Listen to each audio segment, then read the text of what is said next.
So here's what's going down. In his first NBA newsletter, longtime NBA reporter Marc Stein, who now works for the New York Times, had an interesting prediction about the Trailblazers. Once again, you want me to say, this is a prediction. That's it, just a prediction, not a report. But some of his predictions were based on things that he's hearing around the league, and there are a few more that have the type of connections that Marc Stein has. So here's what he's saying.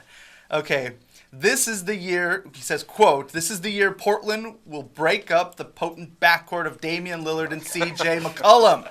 The Blazers don't want to trade either one, especially when they awoke Wednesday ranked 7th in the league in defensive efficiency, despite the annual external skepticism about the pairing's capability at the end of the floor.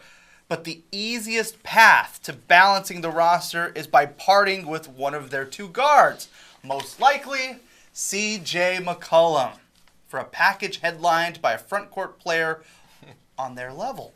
No one's suggesting that it'll happen before the February 8th trade deadline, but Portland's latest so-so season threatens to be the impetus that finally pushes the longtime Blazers owner Paul Allen in a new direction." Guys, what's up with that?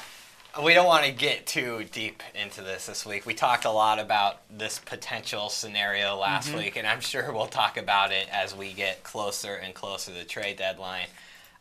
It's interesting that someone, like you said, with his type of connections believes this will be what ultimately happens with this pair. So I'll just leave it at that, and we'll talk about more. And it's also the key thing for me was what he said, no one is suggesting it'll happen before the February 8th trade deadline. He didn't say, I'm not suggesting. He said, no one's suggesting. And that makes me think that this kind of chatter is going around the league.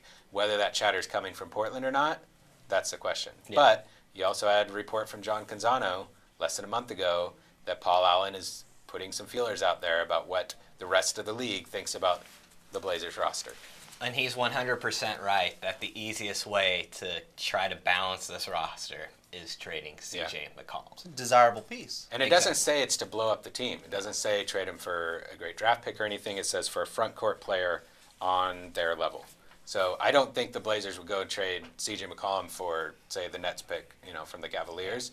I think if they were going to trade CJ McCollum, it would be for a small forward or a power forward who is on the same level as McCollum, a potential all-star or an existing all-star. Let's just leave it at that. It's we're going to have so much more. Man. We have 2 more weeks until the trade deadline, so we'll get back into it. That's going to be good. And we have the rest times. of the season. Yes. But it's just it's a bomb from someone with clout to at least throw that out there.